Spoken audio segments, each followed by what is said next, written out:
बात करते हैं सेक्शन फार्मूला की। अब सेक्शन फार्मूला भी दो तरीके से होता है, एक इंटरनली होता है और एक एक्सटर्नली होता है। एक एक करके बताएंगे। सबसे पहले मैं आपको इंटरनली बता रहा हूँ और ये भी बिल्कुल सेम उसी तरह से जैसे कि आपने 10th क्लास में सेक्शन फार्मूला पढ़ा था। सेक्शन फार्मूला 10th क्लास में आपने पढ़ा था। जैसे कि सपोज कीजिए कि आपके जो एक लाइन सेगमेंट है इस तरह से और उसके आपके दो पॉइंट हैं ए एंड बी और यहाँ पर कोई ये पॉइंट है आपका P जो कि इसको इंटरनली डिवाइड कर रहा है और उसमें जो कोऑर्डिनेट्स लिए गए थे उसमें लिए जाते थे x1 y1 और मैं थोड़ा गैप छोड़ रहा हूँ क्योंकि नेक्स्ट यहाँ पर मैं z1 लिखूंगा। पहले इसको मैं रिलेट करता हूँ 10th क्लास से, उसके बाद यहाँ पर z1 लिख के दिखाऊंगा कि z1 के केस में क्या होगा। और यहाँ पर आपका x2 y2 और आपने यहाँ पर देखते थे P पॉइंट के लिए x एंड y। ये 2D के लिए बता रहा हूँ पहले, फिर 2D को ही 3D में कन्वर्ट कर देंगे। ज़्यादा खास फर्क होता नहीं है इसके अंदर। और इंटरनली में आपको क्वेश्चंस जो दिए जाते हैं वो दो तरीके से दिए जाते हैं कि आपका रेशो दे रखी है और आपको ये P पॉइंट पता करना है। तो जो टाइप्स ऑफ क्वेश्चन है वो दो तरह से रहते हैं। मैं इसको यहाँ कहीं लिख देता हूँ। तो 2 टाइप्स ऑफ क्वेश्चंस आपको देखने को मिलते हैं, 2 टाइप्स। और उसमें कि आपकी जो टाइप 1 है, लेट्स से टाइप 1, उसमें जो गिवन रहता है वो गिवन क्या रहता है उस केस में? उस केस में आपकी गिवन रहती है रेशो। रेशो गिवन रहती है आपकी m/n और साथ साथ ये पॉइंट भी गिवन होते हैं। पॉइंट a, b गिवन होते हैं, कोऑर्डिनेट्स गिवन होते हैं उसके। और आपको टू फाइंड होता है उस केस में, टू फाइंड होता है आपके लिए P पॉइंट। एक टाइप तो ये रहती है, मतलब P पॉइंट आपको पता करना होता है, P पॉइंट के कोऑर्डिनेट्स पता करने होते हैं। दूसरी टाइप क्या होती है? दूसरी टाइप में आपका गिवन क्या होता है? गिवन होता है आपका A, P भी दिया होता है और B भी दिया होता है। ये पॉइंट्स दे रखे होते हैं और फाइंड क्या करना होता है? रेशो। यस, टू फाइंड रहता है हमारा इस केस में रेशो। तो जब भी हम इसमें रेशो फाइंड करते हैं तो रेशो में एक बात ध्यान रखनी चाहिए, इसमें m/n ना लेके हम इसमें k/1 लेके चलते हैं। और फिर k अगर फ्रैक्शन में आ रही है तो उसको जो भी इसका डिनोमिनेटर पार्ट है उससे मल्टीप्लाई करके उसको नॉन फ्रैक्शन में बदल देते हैं। तो ये ट्रिक थी हमारी जो कि 10th क्लास में हुआ करती थी। इसको नॉलेज क्लाउड में डाल देते हैं, ये आपको याद रखनी है। और यही सेम चीज़ आपकी 12th क्लास में भी होगी, सेम तरीका ही होता है। तो फार्मूला क्या रहता था उस केस में, याद रखिए आप। तो फार्मूले में होता क्या था, और आपका जो इस केस में पहला केस में डिस्कस कर रहा हूँ पहले, जिसमें कि आपको रेशो दे रखी है। रेशो से मतलब क्या होता है कि AP/PB ये दे रखा होता था। AP/PB इक्वल्स टू m/n ये दे रखा होता था। तो इसमें जो है, मतलब इसको मैं ऐसे यहाँ पर m और n लिख देता हूँ, बट ध्यान रहिए AP जो है ये m नहीं है, ये mth पार्ट है। और जो PB है ये nth पार्ट है उसका, पूरे उसका nth पार्ट है, ठीक है। तो इसमें जो x होता था वो किसके इक्वल होता था? x जब निकालते थे तो करते क्या थे, ये जो m है इस m की मल्टीप्लाई x2 से करते थे और ये जो n है इस n की मल्टीप्लाई x1 से करते थे और डिवाइड बाय m+n रहता था। तो m की मल्टीप्लाई x2 से प्लस n की मल्टीप्लाई आपकी x1 से और डिवाइड में m+n, इस तरह से रहता था, ठीक है। और y के केस में क्या होगा? y के केस में फर्क सिर्फ इतना आएगा, ये जो आपका x2 है, अब इस x2 के प्लेस पे आपका जो है यहाँ पर y2 आ जाएगा और n की मल्टीप्लाई आपकी y1 से होगी, ऐसे में y1 से। तो 3D में आपको बता रहा हूँ मैं, 3D में कैसे कैलकुलेट करते हैं ये मैं आपको बताने जा रहा हूँ। तो इसमें 3D के केस में जो आपका m है ये होगा मल्टीप्लाई y2 से और n जो है वो मल्टीप्लाई हो जाएगा y1 से और m+n हो जाएगा।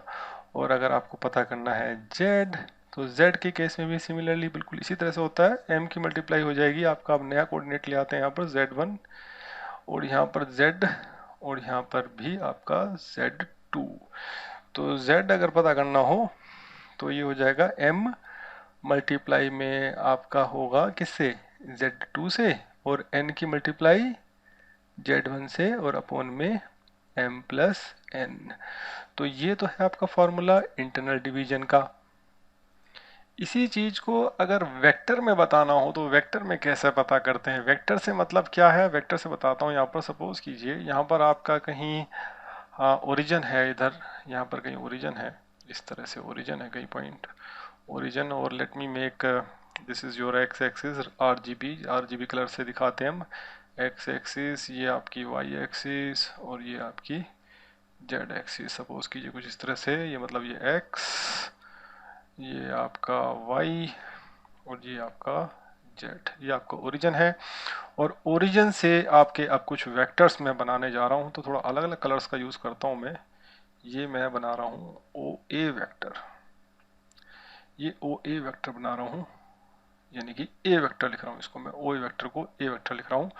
तो और एक मैं बनाने जा रहा हूँ आपका दूसरे कलर से लेता हूँ मैं O B vector, O B vector, this is your O B vector, इसको मैं बी वेक्टर लिखने जा रहा हूँ ओ बी वेक्टर को।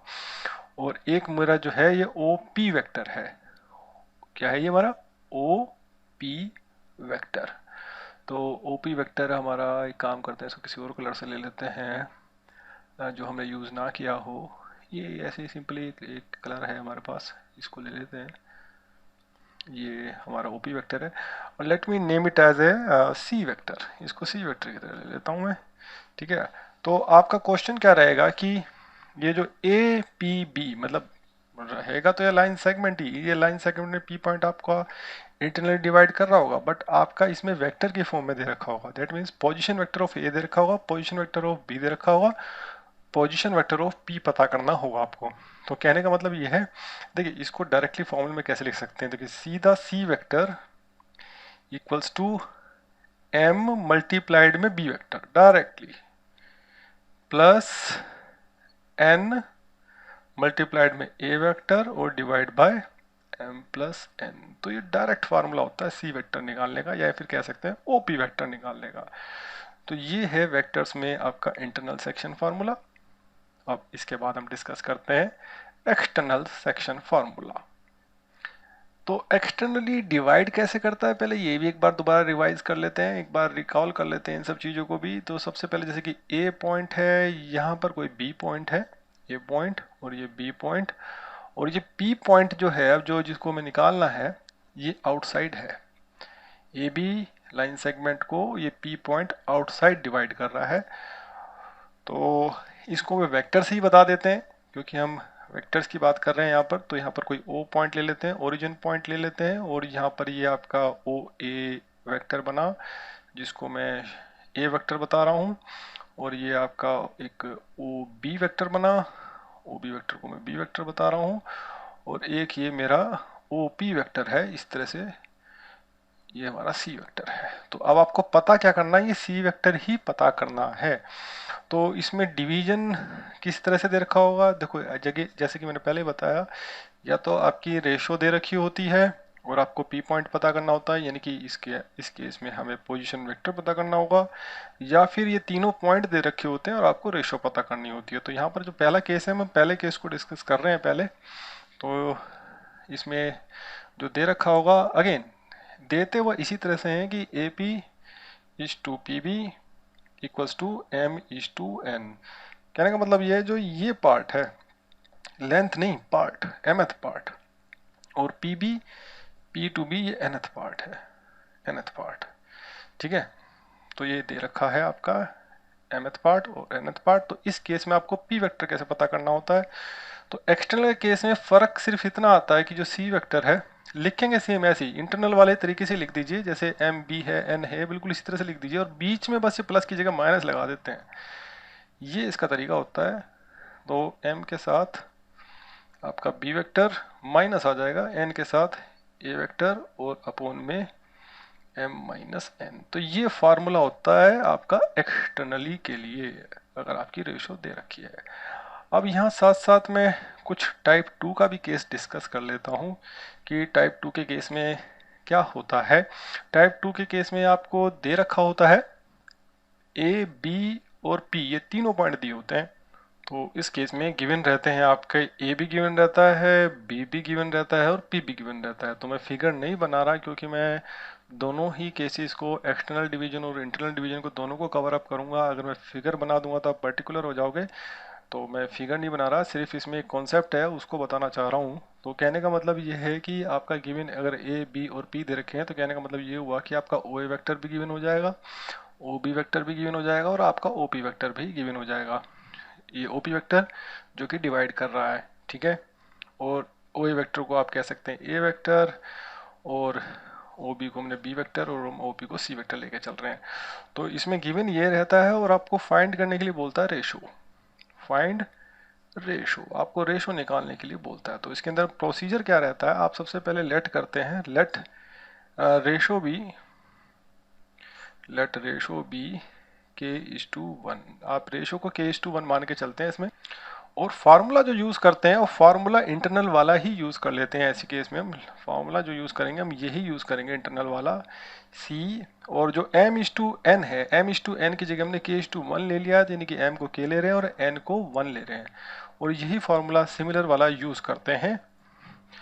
यानी कि कहने का मतलब ये हुआ, आप यूज़ करेंगे c vector equals to k multiplied में आपका b वेक्टर, क्योंकि m की जगह k है, और प्लस आपका n 1 है तो 1 मल्टीप्लाइड में आपका a vector divide by k plus 1।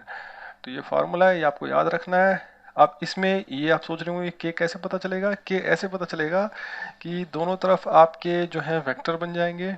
इसमें आप कोफिशिएंट्स को कंपेयर करेंगे, i के कोफिशिएंट आपका लेफ्ट हैंड साइड से i के कोफिशिएंट से कंपेयर करेंगे, j के साथ, k के साथ।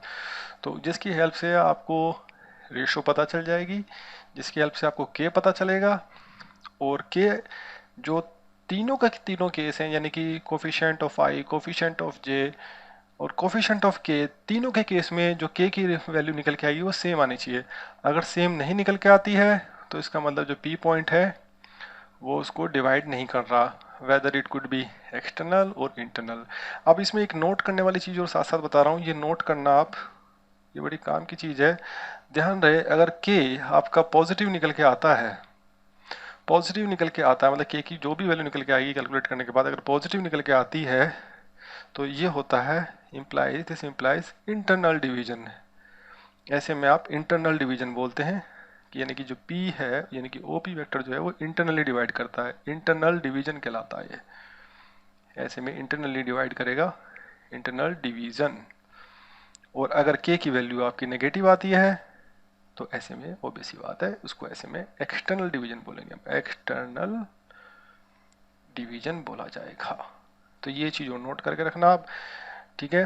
तो ये कॉन्सेप्ट है, ये आपको याद रखना है।